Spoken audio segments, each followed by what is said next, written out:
Good evening, ladies and gentlemen. It is Big Mike here, live from Long Island, New York, with Sanjay Singh for the Nuvee Club Podcast. Yes, we love talking about movies, but this is not that. Well, at least it's not only that. Sanjay, how are you? I'm doing well. Thanks for the intro, Big Mike. You ready for our intro? I thought you were saying thanks for having me. It's your show. Yeah, hit the intro.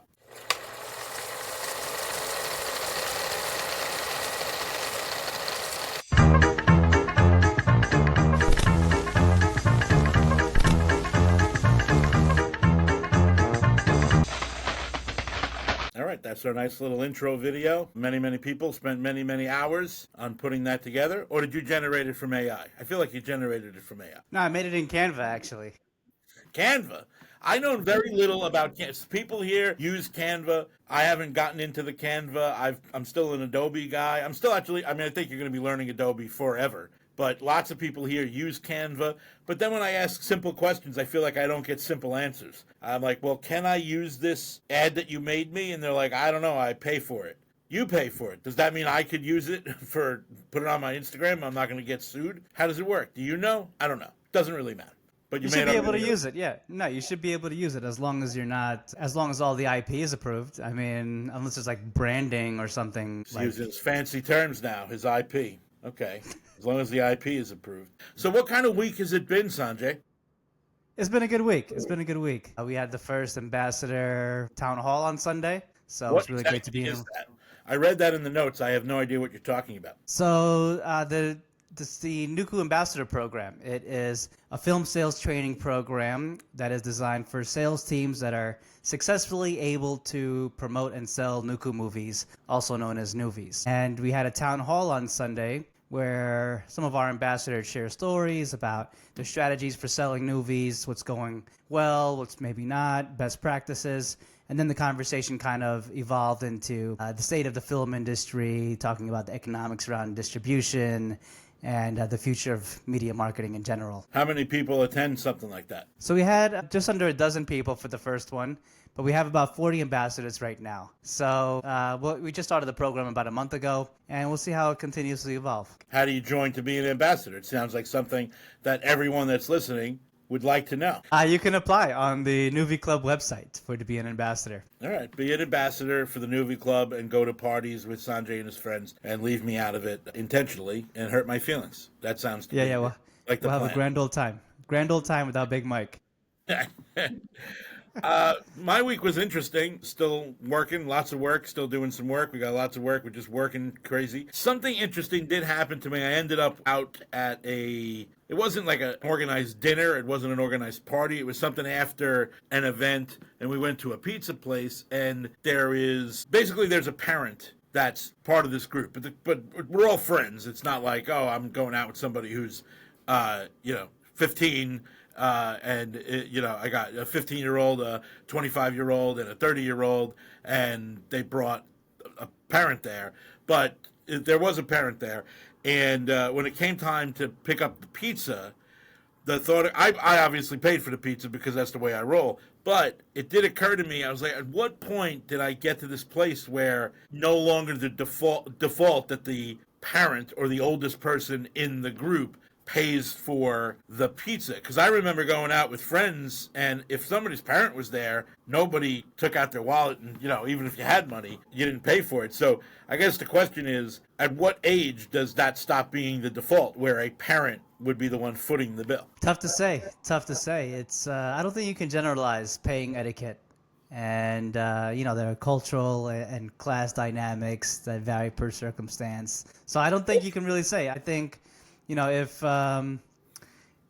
whoever invited the people to have the pizza, that would be me, should be the first one to initiate the paying process. So whoever does the inviting should be the one initiating the paying process. Okay. But what if it was like it was my Little League game and I was, 12 and my friends came and their friend's father was there? You're telling me I should still be responsible for paying? Well, I guess at that point, my parents would be there. I don't know. Well, my parents. It's tough to generalize. So they don't generalize. Tough to generalize.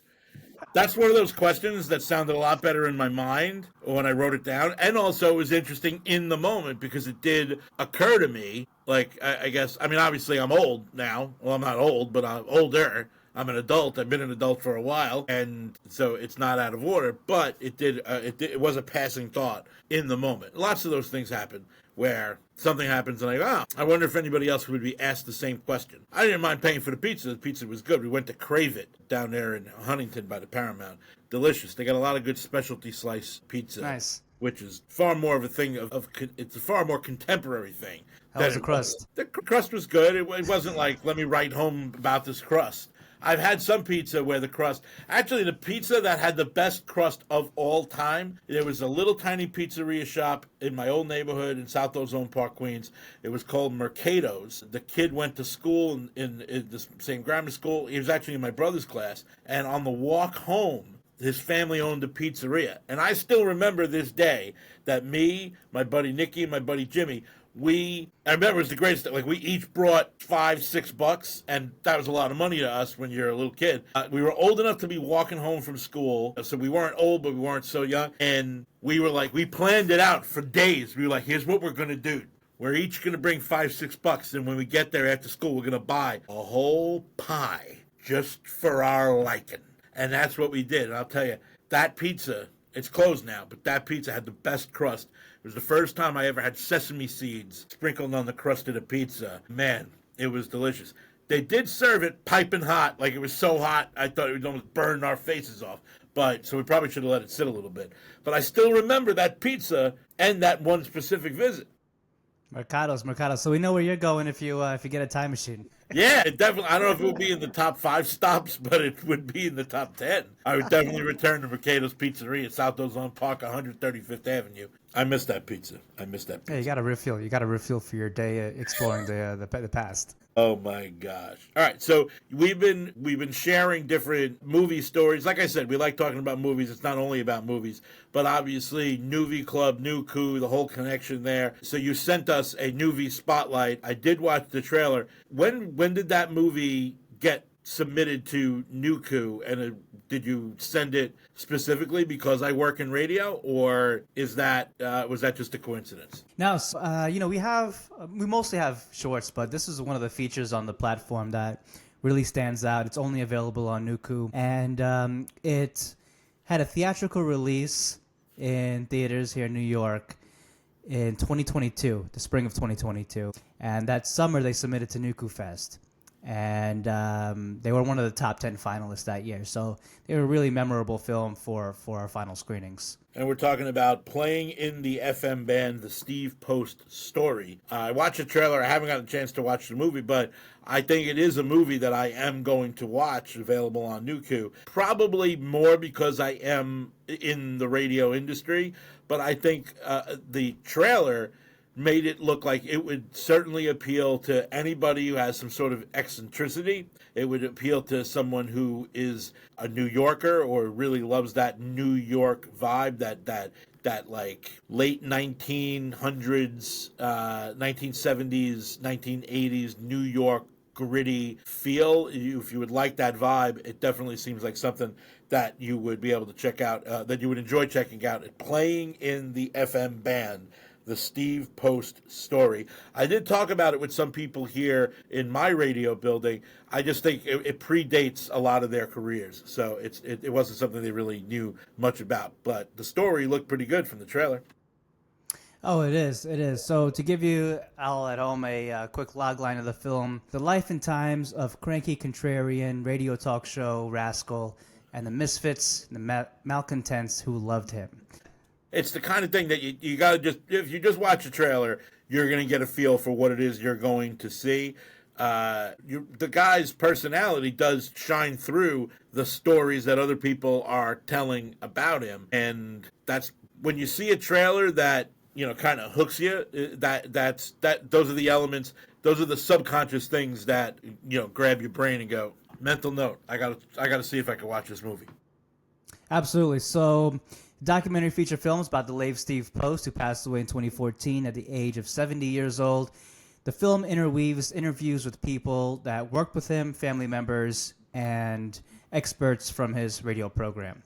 So this guy had an exuberant personality. And not unlike yourself, Big Mike, some say he paved the way for radio hosts like Howard Stern, though he was a bit more socially and politically radical. He was a natural conversationalist and knew how to make talking about anything interesting. So the film received high praise by the New York Times. And yeah, you're right. When the 60s and the 70s, when radio talk show was kind of exploring different methodologies and angles and how to attract listeners, this guy definitely pioneered this kind of format that people are using now, even podcasts, Yeah, even some might even say us. Who made the film? Was it a relative of his or a coworker? Do you know?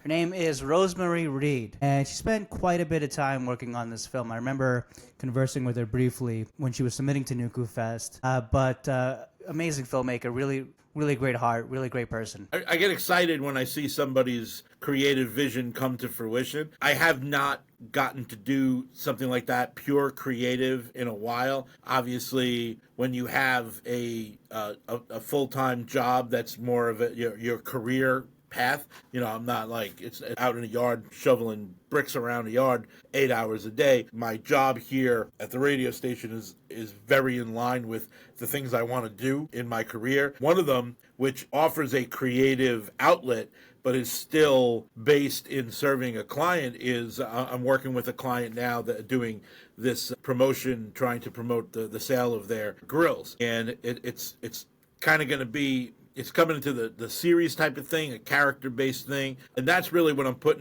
been putting a lot of time and work into.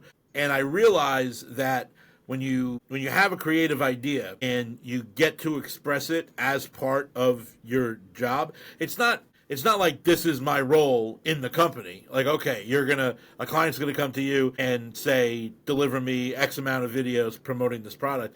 This is all kind of new to me. This is something that, kind of happened as a happy accident, but you really get the sense when you're working on something that takes up more of your time. There's a lot of effort and there's a lot of passion that goes into it. That's almost like the sweet spot of what it is you're looking for when you're looking for, if it's a career or if it's a job. You want something that you're going to be excited about doing, and I'm certainly excited about getting creative in producing something that some people might just say is, well, that's run of the mill. What are you talking about? There's been videos about selling products and videos about selling grills at the springtime all over the place. That's been a thing forever. What makes this different? And I feel like it's my opportunity to put my own creative spin on it. I think that's great. You're right. The late George Foreman has left a space for a new taker to advertise grills. Totally different grill style, but yes.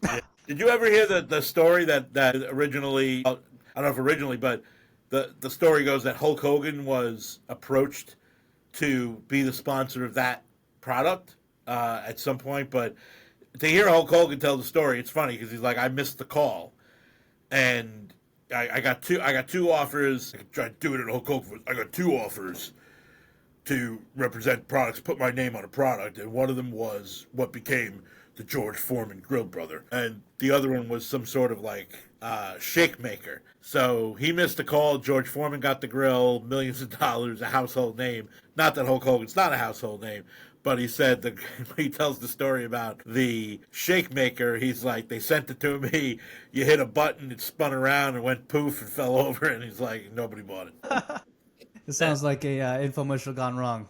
Yeah, indeed. No, I definitely relate to the experience of finding that creative niche that you're working on something to create something that's very fulfilling or that really exemplifies your talents in whatever form. Lachelle and I are wrapping up a spec commercial for Adidas right now, and she did an amazing job. Shoe? Like the shoe, yeah. So last fall, she got about a dozen skateboarders, BMX bikers, models, dancers wearing the Adidas Sambas in different locations in Lower Manhattan. And I filmed it with my new camera, the Ronin 48K. And it's amazing, man. Ronin 48. Yeah. It's it's going to be used. It was used in that new Netflix show, Adolescence, and that new Brad Pitt film, Ferrari. So it's an amazing camera. And it was on Civil War too. We were able to capture some incredible action shots of all these talents. Editing now has been really fulfilling to kind of reflect on the production process, on the footage we captured in the fall, And now we're going to be moving on to coloring soon. And that's a spec piece, or is that something that has potential to go out, or you're trying to get the business? Both. Lachelle has produced and directed a short film, but she wants more directorial pieces on her portfolio to attract greater diversity of jobs and clients. All right, you got a quote here. It seems like, so you pick Elon Musk, who I think, now, obviously a very polarizing character now. Was he always a polarizing character? I mean, obviously, when you're the richest man in the world, I feel like you're going to be a polarizing character, but obviously this last 2 months has changed that. I actually don't remember what I thought of Elon Musk, 4 months ago, 5 months ago, a year ago. I just there's the richest man in the world, and that's it. So how did you land on this quote by Elon Musk that's basically telling us that we're not going to have any more jobs because nothing's going to cost anything? I don't really see the economics of that, but where'd you find the quote? So this is something that he's been saying for a while. It's a matter of trying to talk about AI in a candid way. He's really trying to push this agenda. He says that by the end of 2025, he's going to deliver 5,000 of these robots these Tesla robots that people can buy for like $50,000 or something to automate tasks and to replace manual labor, people's jobs. And I've seen these things in the videos. They can like thread a needle. Like they have incredible dexterity. So yeah, it's crazy. But may I hate to be this guy, but I will be this guy. $50,000 is a lot of money. And it turns out that $50,000 is even more money when you no longer have a job that pays you anything because your job is being done by a robot. No, you're right. It's not an agenda that I don't think regular people want. I think it's an agenda that is going to be pushed forward by business owners, by corporations, by multinationals that are trying to reduce their overhead. And the $50,000 investment is essentially less than what they would pay for that employee. And I think, what they're projecting is that by 2030, they're going to get that price down so that the consumer market will be able to afford it at like $15,000 to $18,000. Follow me on this logic, and I am not against progress in any way. I understand. I would not be somebody that was out there saying that automobiles were going to hurt the horse industry. I'm not that guy. But if you have a company and you generate revenue by selling a product, your product you have an inherent cost to make that product. You have expenses to make that product. So now you're going to do something to change the value of your expenses, make your expenses less so that you retain more of the income from the sales. But if society changes to the point where none of the consumers have the money to purchase the product, you're going to be retaining more of less sales because you've lowered your expenses. So isn't that worth at least, I'm not saying I have the answer. It's incredibly complex. I don't have an answer. But isn't that worth talking about? It absolutely is. There should be more people having, difficult conversations around this. I think if you focus on where he's trying to push the conversation is in the direction of UBI, Universal Basic Income. And that has been a concept that has been very contentious in this country, and it has actually had general success in some test areas, like in California and Texas. But what they found was, even in these towns and cities where they tested UBI, on a small scale, a couple thousand people, was that the income that people used, they received, actually went towards covering expenses like buying food or like education or like paying bills. It wasn't extravagant purchases. So people are already at a point where they can't cover basic costs. So, and UBI is helping them. So now you're trying to push society in an even further extreme in that direction. And then the question becomes how much UBI? Like, what is the financial metric there, and what does GDP actually matter, and how does productivity actually account for consumption at that point? It's the kind of thing that you can sit and think about you think about it in circles, because there are so many arguments and so many points to be made at each point, like spokes on a wheel. When you talk about something like this, it takes so much time I think a lot of time is going to have to pass with tests similar to ones that you're talking about for any real breakthrough to be happening. I think people will bring up a concern of, well, if no one has to work for their basic needs, what what does society become at that point? Which are all very good questions. I don't have the answers. I don't really know. I think that there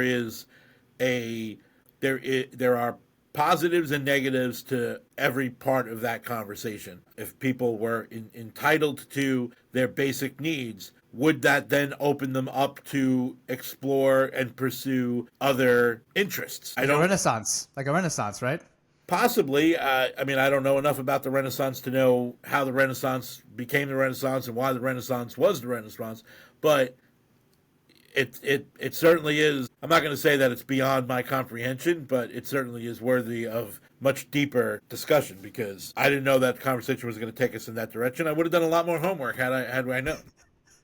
Well, Renaissance generally happens after a period of great struggle, like the Middle Ages, right? Or something where there's like incredible poverty and scarcity. So if we were to have a Renaissance, I'm not sure if we were due for something like that, if we're enduring that now, or if there's going to be a point where it kind of splits and there's going to be a segment of society that will experience the Renaissance and other period experience something equivalent to like Middle Ages or Dark Times. Yeah, I would like to think that we have not yet delved into a situation where where universally we're in such a big struggle. Obviously, in pockets and in more and more increasing more pockets, there's a specific struggle going on, but I couldn't tell you if I thought we were in that struggle or that struggle was imminent. And we also know it's not going to be struggle for everybody, because there's lots of people that they're doing fine, they're doing okay, they're doing well. It's hard to be reflective like in the moment, right? Like when you're actually living life and you're getting by, you're doing what you're supposed to do. Yeah, I think that it's funny to think about how social media plays into all of that as well, because now, depending on what side of that argument, if there is a side to the argument you're on, if you're connected with like-minded people or if you're connected with opposing-minded people through social media, it could change the entire dynamic of what our society ultimately becomes. And I believe that you can already see that happening, specifically with the Snow White film that just come out. So you haven't seen it yet. What do you know about Snow White? Do you know anything about it? I don't. I mean, I know it's a live remake of the animation. So I watched the animation when I was a child, and I loved the animation. But I haven't even seen the trailer. I haven't seen any marketing or promotion of this film outside of the campaign of the actress, Rachel Zegler. That's really the only information I'm getting from the film is about her. I think most people are basing their decision whether or not they're going to ever see it, or if they're going to go to the theater to see it. I think they're basing their decision on the news stories about her. So I tried to block all of it out and just go give it its due. I'm also probably not the best person, because I'll go see anything in the theaters. I'll end up at a foreign film that I don't know is a foreign film, and I'll sit there and watch it because something's not right with me. But what it led me to do after seeing it and developing my opinion, I'm not going to really share my opinion right at this moment, but once I saw it, and saw what it was, I then was like, all right, well, let me go have a refresher. Because I couldn't tell you, honestly, if I remember watching the 1937 classic Snow White. I love that scene where they're washing dishes and they're playing with the soap, and the soap goes into the guy's head. Oh, great. Yes, I did go back and watch it, but I don't have memories of watching it. I don't have any real memories of watching it, but now I just saw the 2025 version. I just watched the 1937 version, and then it made me say, well, wait a minute, this is all based on a fairy tale from the early 80s. Let me consume that too. So I got the Grimm's Brothers fairy tale book, and I think in order to have an intelligent conversation about the 2025 version and what it means, I think it's important to be up to date on the 1937 classic as well as the Grimm's Brothers fairy tale, so you have a basis to have that conversation of what does it all mean. And I thought it was fascinating. Well, I think that in concise terms, I would say that the 1937 version is vastly different from the 1800s fairy tale, and I think that you can go into a very deep discussion of why certain choices were made, why certain changes to the story were made, and I would imagine, obviously I don't know for sure, but I would imagine most of those were in serving the story to showcase the animation. You got to understand, the 1937 classic was the first animated feature. And that was the point. Walt picked that fairy tale because it It either lent itself to the elements he wanted to put in, or it had them built in already. But a lot of it was very different from the Grimm Brothers fairy tale. So if you were to eliminate the 1937 classic, which I know is hard because obviously that led to such success for the Disney company, but I don't know if every decision that was made for the 2025 version, I couldn't say for sure how someone like a Walt Disney would have made changes if he lived in these times. But obviously, 1937 was a very different time than 2025. So I'm not going to say changes were good. I'm not going to say the changes were bad. I'm just going to say there were lots of changes from the 1800s to the 1937 version, and there were lots of changes from the 2025 version versus the 1937 version, as well as the original. So I think that's an individual choice a viewer has to make, and I would prefer to live in a world where someone would go and watch it, consume it. If they feel very strongly about not supporting Disney, they have every right to not go see it and not go watch it. I wish there was a way that they could, so that they could really see and not think that they see what everybody else is telling them that they're seeing. I don't really know if that makes sense. And see, at the end of this conversation, you don't know if I liked it or if I hated it or what. But regardless of what I thought of the film, I am very happy that I did go see it so that I could make an informed judgment. Nice. I like that. I like that take. You know, it's important to be informed on things before you have a perspective on them, for sure, regardless if you share that perspective. I personally, I don't care too much for musicals, so I will probably not watch it. It's funny you mentioned that. Now, you might think I'm an idiot, but I did not know it was going to be a musical going into it. Like I said, I don't remember ever watching the 1937 version. I'm sure that I must have. The 1937 version was a musical also, you know? But, yeah.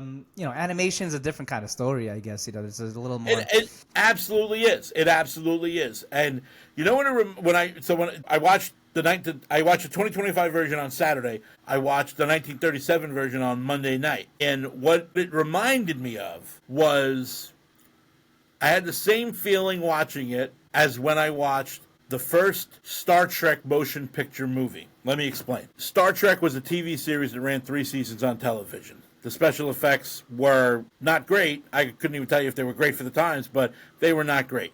The difference between the 3 seasons of television and then what became the first major motion picture in the late 70s, there were a lot of advancements in the special effects, and there were a lot more resources that they could dedicate to a motion picture of that length. But as you watch it, the story is lacking, but it's all about the special effects. If you went to the movies, and it wasn't really well received by Star Trek fans because the story really wasn't great, but if you watch that, I watched it on VHS. It's sweeping shots of the Enterprise going across the screen in this vast space background. Like, they had like 10 of those. And you're like, but I'm watching it from somebody I watched it in the 90s. I'm like, oh, this is special effects. Special effects of television are better than this. Special effects you can probably make on your phone today are better than special effects that they had on the first major motion Star Trek picture.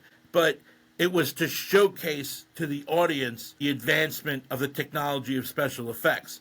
And that's what I think that was really the point of the 1937 Snow White. It was to showcase the advancement of animation and color animation, and telling a feature-length story in animation had never been done before. It was more about that than telling you a story that was going to change your opinion of life. Walt Disney was always a pioneer and innovator. Absolutely. Yeah. And when it came to differentiating his animations from knockoffs or competitors, he was always about how do you innovate the medium. And I remember one of the things I saw a documentary about him on the History Channel, and they were talking about how he had multiple panes.